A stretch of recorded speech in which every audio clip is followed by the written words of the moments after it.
En el corte el doctor Durrier decía, hay muchas coincidencias, ¿no? Sí, estamos hablando de la pena de muerte y pareciera que sí hay coincidencias. El único que discrepa en todo caso acá soy yo, que no estoy de acuerdo con los panelistas, con todos, hasta incluido el invitado. Pero, padre. Sí, tomando lo que decía nuestro panelista Carlos Escudé, me parece que es un deber de gratitud nuestro recordar a Juan Pablo II, que tanto en la guerra del Golfo como en la guerra de Irak fue una palabra firme, contundente, absoluta, diciendo pero nunca, habla de más, las acciones, nunca más la guerra. Está bien, pero él, nunca más la guerra. Pero el judío habla de acciones, más sí, que de palabras. Perfecto. No tiene Juan Pablo II naves para detener a las que hacían la guerra ni a las que se defendían. No me haga hablar, padre, porque entonces se va a enojar conmigo, porque yo le digo que si el Santo Padre en ese momento se trasladaba hasta el Golfo, obviamente que Estados Unidos no iba a bombardear. De todos modos, me parece que tenemos un deber de gratitud con Juan Pablo II porque fue muy claro en sus palabras y en todo caso coincidimos todos en la legítima defensa y además en la pena de muerte como un modo extremo de defensa, que es lo único que hoy justifica la guerra, porque todos estamos de acuerdo en que hoy la guerra provoca mucho más muerte de los bienes que pretende lograr. Y por eso es que hoy la guerra también se hace prácticamente, estas son palabras de Juan Pablo II, siempre injusta. Porque no es que defiende un bien, sino que provoca un daño mucho más allá del bien que defiende. Porque las armas hoy lo permiten, es la guerra hoy una defensa que difícilmente sea legítima. Pero nos olvidamos de la guerra y vamos a la pena de muerte. No, porque está muy buena la comparación. Está muy bien la comparación. Son dos casos muy distintos, la pena de muerte y la guerra, porque en la pena de muerte hay un Estado que está legislando específicamente y poniendo una sanción a una persona que ha cometido un delito. O sea que son dos casos distintos. En la guerra, la autodefensa, cuando un Estado organizado, con su poder legislativo, ejecutivo y judicial, pone la pena y después el Poder Judicial la aplica. Son dos casos distintos, ¿no? Yo quiero hacer un argumento más en contra de la pena de muerte, que es el error humano, porque la justicia humana también falla y vemos desde Sacco y Vanzetti un montón de casos judiciales. El rabino hablaba de la corrupción de la justicia. No, pero aparte de la corrupción, dejemos de lado la corrupción, porque es una cuestión muy subjetiva y no quiero entrar en eso. Los hombres somos justamente seres humanos, con aciertos, errores, y nos podemos equivocar. Entonces, ¿qué pasa? No es eso que se puede volver a reparar. Si hubo un fallo judicial donde se condenó a alguien a muerte, después se comprobó que hubo un error, ese daño es irreparable. Pero la sociedad, pastor, no se siente amparada, en este caso, puntualmente, ni por la religión ni por la justicia. Sí, es un fracaso colectivo. Ni por las fuerzas de seguridad. La delincuencia es un fracaso colectivo. Claro. De alguna forma, todos hemos fallado. Es loable la posición de Juan Pablo II, que mencionaba el padre. Ya en su momento Golda Meir dijo, nos duele el dolor de la madre egipcia cuando nuestros hijos tienen que matar en defensa propia. Pero hoy estamos, como muy bien dijo el doctor, en una situación de un nuevo tipo de guerra llamado terrorismo. Y resulta ser de que no sabemos en qué momento ni en dónde hay aquel que, inmolándose o respondiendo a ciertas directivas, sean religiosas o sean políticas, está haciendo un nuevo tipo de genocidio. Bueno, pero hoy lo decimos, hoy se dice concretamente, hoy se dice que todo eso proviene de distintos sectores de los musulmanes. Se dice obviamente, no pero eso figura en los diarios. El Islam tiene 1400... No estoy diciendo que sea cierto, ¿eh? Lo que estoy diciendo es lo que se dice. Pero por favor. Bueno. El Islam tiene 1400 años. Acá, si vamos a hablar sobre la pena de muerte sobre individuos, podemos hacerlo. Si vamos a traer a la palestra la política internacional, yo quiero acusar a los principales terroristas del mundo moderno. El Islam tiene 1400 años de antigüedad y de ser el Islam una religión, como se dice, terrorista, o de reclutar entre sus filas terrorismo, hubiera dado muestra de terrorismo desde sus orígenes hasta nuestros días de manera ininterrumpida, cosa que no es así, está comprobable a la luz de la historia. Los delitos los cometen individuos y no las religiones. Y hay personas que ejercen el mal y son peligrosas para las sociedades, independientemente de la religión que practiquen. De todos modos, yo quiero decir que soy uno de los más fervientes defensores de la lucha contra el terrorismo, pero quiero definir quién es el terrorista. Y para mí, en estos momentos, lo que representa George Bush con la alianza invasora a Irak y a los países del tercer mundo son los principales terroristas y la principal causa de terrorismo en nuestros días. Bien. Doctor, ¿usted quiere comentar algo más sobre la pena de muerte? Sí, claro, yo creo que daría para mucho tiempo, pero habría que darle una respuesta a la población que, como usted bien decía, no se siente satisfecha por la posición de los dirigentes políticos de la Argentina, concretamente, porque la verdad que la delincuencia... De América Latina. De América Latina, pero bueno... El problema de la inseguridad es un problema que lamentablemente está muy presente en Brasil y en muchos otros lugares. Sí, yo no sé si tiene la intensidad que tiene en la República Argentina desde el punto de vista del porcentaje. En la Argentina hemos tenido en los últimos 20 años un aumento del 2000% de la delincuencia en la capital federal y en el Gran Buenos Aires. No sé si en otros lugares será igual o distinto, pero acá es así. Y no se toman las medidas necesarias para evitarlo y se pueden tomar. Esto es lo grave del asunto. Se han reformado las leyes, aumentando las penas. No se logra absolutamente nada porque sepa la población que tenemos penas altas privativas de libertad.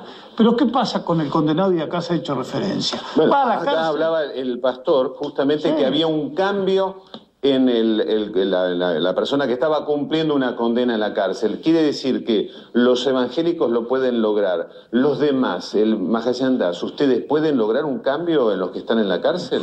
¿Han ido? ¿Van? Definitivamente, en Estados Unidos nosotros vamos a todas las cárceles de Estados Unidos y predicamos sobre este tema. Pero la pregunta que nosotros nos hacemos es la siguiente: ¿quién tiene realmente derecho a juzgar a una persona en la pena de muerte? Hay una historia muy interesante sobre Alejandro Magno y un ladrón. Le traen un ladrón a Alejandro Magno, que todos conocemos a Alejandro Magno como uno de los mayores saqueadores y conquistadores del planeta Tierra, en la historia de la humanidad, y le iba a dar la pena de muerte. Entonces el ladrón le dice a Alejandro Magno, le dice: ¿por qué me vas a matar? Y Alejandro Magno le dice: porque tú eres un ladrón, porque robaste 1 kilo de manzanas. Entonces el ladrón le dice: yo soy un pequeño ladrón porque robé 1 kilo de manzana, pero tú eres un gran ladrón que está saqueando civilizaciones enteras. Entonces, ¿quién es capaz de juzgar a quién? Si todos somos, como bien decía el pastor... Entonces cerramos las puertas y nos vamos todos. No, tiene que haber, por supuesto, una legislación, etcétera. Lo que pasa es que tiene que haber personas que estén, en virtud de su conocimiento de las Escrituras, tan versados, y la pureza que ellos lleven en sus vidas... Entonces, que los religiosos apliquen las penas de muerte. Es decir, no, los religiosos no es lo mismo que un espiritualista. Le decimos a usted, Mahayandás, bueno, usted a partir de ahora determina quién aplica, quién le corresponde o no la pena de muerte. Por eso dije, en esta era... Lo que pasa es que se está hablando de que el mundo tiene nada más que 5.000 años. En esta era que tiene 5.000 años, que es la era de Cali, nadie puede hacer ningún juicio de ese tipo. El mundo tiene mucho más de 5.000 años. Y en otras eras anteriores, la gente era muchísimo más elevada de lo que es ahora. Y tenían capacidad para conectarse directamente con Dios y saber exactamente lo que se debería hacer y lo que no se debía hacer, en virtud de una experiencia espiritual, no simplemente de leer escrituras. Bien, pasando entonces a un tema relacionado por el gerente. Ya que se habló de terrorismo, yo pregunto, ¿qué se justifica más? ¿Torturar a un terrorista del que se sabe que tiene información sobre una bomba que está a punto de estallar? ¿O, sin torturarlo, aplicarle la pena de muerte después? Yo planteo la pregunta. No sé cuál es la respuesta. ¿Qué es mejor? ¿Si torturarlo? No sé cuál es la... Claro, ¿qué se justifica más? ¿No es cierto? Porque ya que hablamos de la pena de muerte, en circunstancias extremas... Bueno, que lo respondan los religiosos. Pero atención. De todas maneras, yo creo que casi nadie tiene la respuesta a esta pregunta. Creo que plantea una duda profunda que, en general, debido justamente a la hipocresía de nuestras sociedades, la gente no está dispuesta a enfrentar. ¿No es cierto? Este dilema. Y mi respuesta, sin decir una cosa u otra, es que la fórmula siempre tiene que ser la del mal menor. Claro. Sí, padre. A mí me parece que nuestro panelista, Carlos Agudelo, lo que pasa es que nos está planteando tantas preguntas que nos quedan pendientes las anteriores. A mí me parece que es sumamente interesante lo que nos decía previamente Carlos Escudé, haciendo ese paralelo entre la pena de muerte y la guerra, porque nos me parece que nos plantean el problema en un ámbito en el que podemos quizás aprovechar mucho a nuestro invitado de hoy, el doctor Durrié, porque esto de lo la que pasa es que el tema de la guerra lo vamos a dejar para otro programa, ¿no? Pero sí el carácter de la pena de muerte, que no puede tener nunca un carácter vindicativo. En todo caso, si existe la pena de muerte, tiene simplemente el carácter de la legítima defensa de una sociedad que no puede defenderse de otro modo. Entonces, ¿cómo hacemos para que el sistema deje esto como ultimísimo recurso? ¿Cómo hacemos para que el sistema judicial, el sistema de policía y toda la organización de la sociedad pueda defenderse sin necesidad de esta pena? Pastor. Yo quiero decir que una sociedad necesita leyes. Si no hay leyes, una sociedad es un caos. Y ninguna ley puede admitir la tortura. Solo lo hemos vivido mucho y tenemos que respetar las leyes. Ningún fin justifica los medios. Y yo creo que si queremos vivir en una sociedad civilizada, tenemos que poner leyes con penas que sean firmes y que realmente tengan un castigo para la persona. Ahí está la respuesta, Escudero. ¿No? Pero ahí yo no está creo la que eso sea respuesta. tortura. La respuesta del pastor. Bueno, pero digamos, pero alguien dio... La tortura es aberrante y no estamos planteando el tema de la tortura acá, porque es un medio además para buscar la verdad mal, por supuesto, perverso. Pero es una pregunta. Yo le pediría que no salgamos del tema de la pena, que no tiene nada que ver con el sistema de aplicación de torturas, que es realmente gravísimo y que nadie puede admitir que sea un medio para investigar delitos. El punto es dónde tenemos derecho o no a aprobar la pena de muerte. ¿Cuál es el grado de peligrosidad del delincuente como para que tengamos derecho a aprobar la pena de muerte? Rabino, si usted me disculpa, yo creo que hemos, y esto se ha hablado acá, pero vale la pena reiterarlo. La pena de muerte nunca puede ser concebida como una venganza. Fundamental. Esto es básico. La Torá legisla en tiempos de que existía la venganza privada, en tiempos Justiniano, la Torá está legislando 6 ciudades de refugio donde podría escaparse y esconderse el asesino involuntario para estar protegido precisamente por el Estado religioso. Como los conventos. Claro, la pena de muerte es el último recurso que tiene el Estado para asegurar la tranquilidad. Yo quiero aclarar una cosa. El doctor Alan Dershowitz, el profesor Alan Dershowitz, que es uno de los más grandes juristas de los Estados Unidos y un defensor durante toda su vida de los derechos humanos, ha llegado a la conclusión de que la tortura tiene que ser reglamentada. Bueno, este es otro tema, el tema de la tortura. No, pero quiero decir, para que no nos permitamos ser frívolos, ni livianos, ni demagógicos en ningún tema. Vamos a seguir este debate en el próximo bloque. Hacemos la pausa con las preguntas ya de los estudiantes de periodismo a los panelistas, es decir, la participación de la tribuna, como es costumbre en Creencias. Pena de muerte, ese es nuestro tema. Vamos a la tribuna, allí están los estudiantes de periodismo. Consultas para los panelistas. Empezamos por vos, tu nombre. ¿Qué tal? Mi nombre es Pablo y la pregunta es para el hinduista y era si su religión no admite ahora, digamos, si una persona comete una violación o un secuestro así de muerte, si no, su religión no admite una pena de muerte, ¿no? Definitivamente no. En esta era, como estábamos explicando al principio, no hay personas cualificadas espiritualmente como para tener una profunda conexión con Dios para decidir si tiene que ser matada o no tiene que ser matada. En eras anteriores sí, pero en esta era definitivamente nosotros no. Es decir, demostrado que efectivamente es el violador, hecho el ADN, todos los detalles científicos, demostrado eso.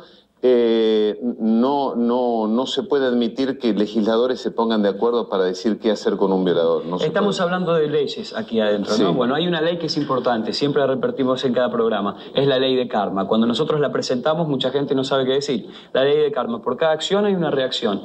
Dios va a tener responsable a la persona y todo el mundo paga, absolutamente todo el mundo, nadie se escapa. Entonces, que eso sea a través de un juez que no se sabe si tiene los escrúpulos necesarios o tiene la cualificación necesaria como para realizar esa sanción, o que sea a través de otro tipo de juez o a través de una muerte, un paro cardíaco que sufrió violador, lo que sea, pero el Señor tiene como responsable a la persona y todo el mundo paga. Bueno, vamos a la otra tribuna. ¿Quién va? Vos. Sí, ¿qué tal? Mi nombre es Eleonora y la pregunta es para el pastor. Usted no está de acuerdo con la pena de muerte, pero cuando la privativa de libertad no llega a ser suficiente castigo porque los delincuentes siguen organizando desde las cárceles los delitos que van a realizar. ¿Cuál sería la solución que usted propone? Mirá, yo digo, cuando hay delitos aberrantes, yo mismo siento indignación. Porque no, como en la sociedad, yo soy padre de familia, estoy casado, y hay cosas que uno ve que realmente le indignan. Y yo dije al principio que tiene que haber una pena severa para aquellos que cometen delitos aberrantes, y la persona que comete ese delito pierde derechos. Y uno de los derechos que pierde es el derecho a la libertad.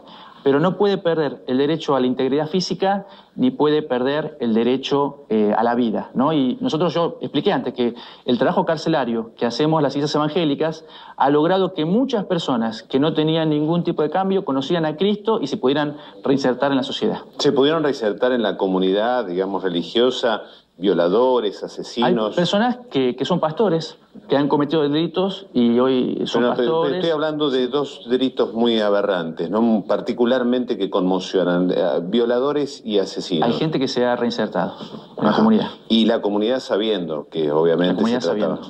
Hacemos las conclusiones en 30 segundos. Le pido, Sheikh, por favor. Bueno, me asombro y creo que la gente se asombra de las coincidencias que tenemos cada vez más fuertes entre judaísmo, cristianismo e islam. Estamos contra la pena de muerte aplicada como un revanchismo de la sociedad hacia el delincuente. Les repito, el Islam contempla la pena de muerte, pero debe ser aplicada por un tribunal de justos y en medida y con pruebas extremas, que hacen muy difícil su aplicación. Bien, Rabino. Lo mismo de que la pena de muerte está puesta en los tiempos más primitivos de la Torá, más como un castigo ejemplificativo que como una realidad para ser aplicada. Pero aceptado por Dios, ¿no? Está puesto por el padre, como el padre le dice al niño, ¿no es cierto?, al hijo, le dice, si no comes te mato, pero no es que el hijo lo va a matar si el chico no come. Hay ciertas actitudes y hay ciertos ejemplos y hay ciertos símbolos que muchas veces a la mediocridad que tiene el ser humano es necesario utilizar para educarlo. Bien, es decir que es una interpretación esto. En algunos momentos se lo interpreta Dios de una forma y en otros momentos de otra. No es así, no es así. No, pero no, es como lo del padre cuando dice te mato si no comes la sopa. No es así, es que cada ser humano tiene una distinta capacidad y nivel en la reflexión para entender lo que Dios quiere de nosotros. Padre. Puede ser un trabajo pensado muy a largo plazo, sin embargo es bien real y concreto para empezar ya.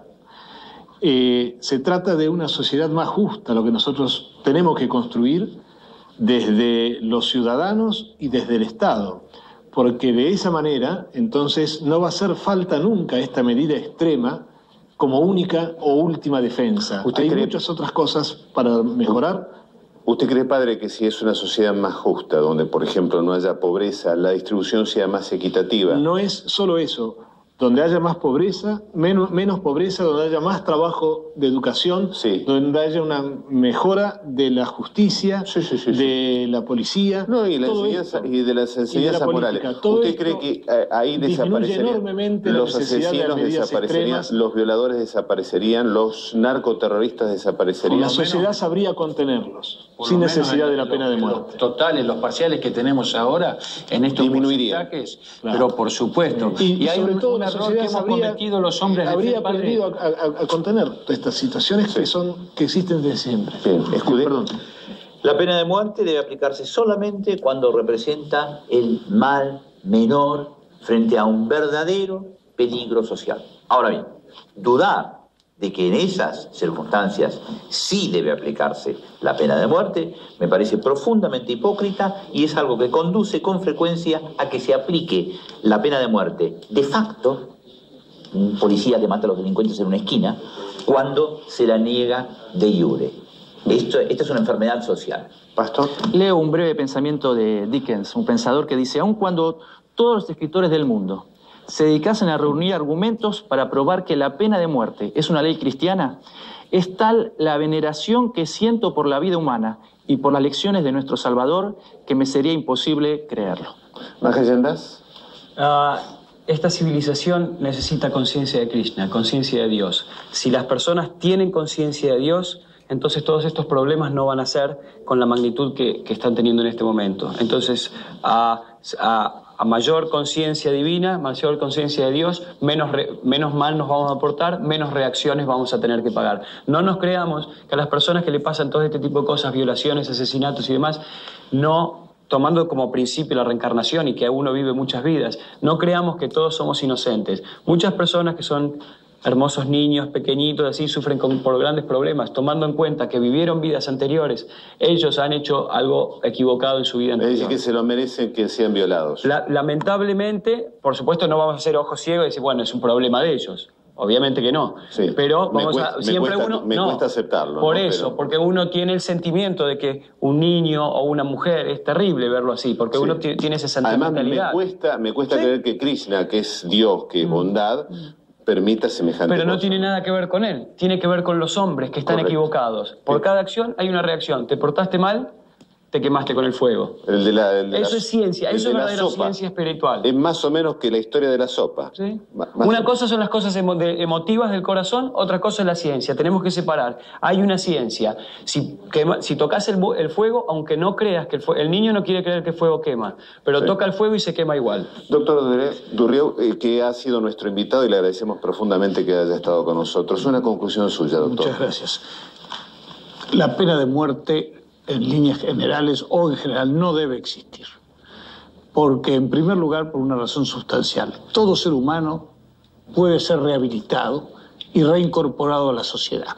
Y la obligación que tienen los hombres de Estado y los Estados es de tratar de lograr que se disminuya el delito con la prevención general y la prevención específica, posibilitando que el sujeto que ha cometido un delito vuelva a reinsertarse en la sociedad y sea un hombre productivo para él y para su comunidad. ¿En todos los casos usted dice que se puede rehabilitar? Yo he señalado cuál es el principio general.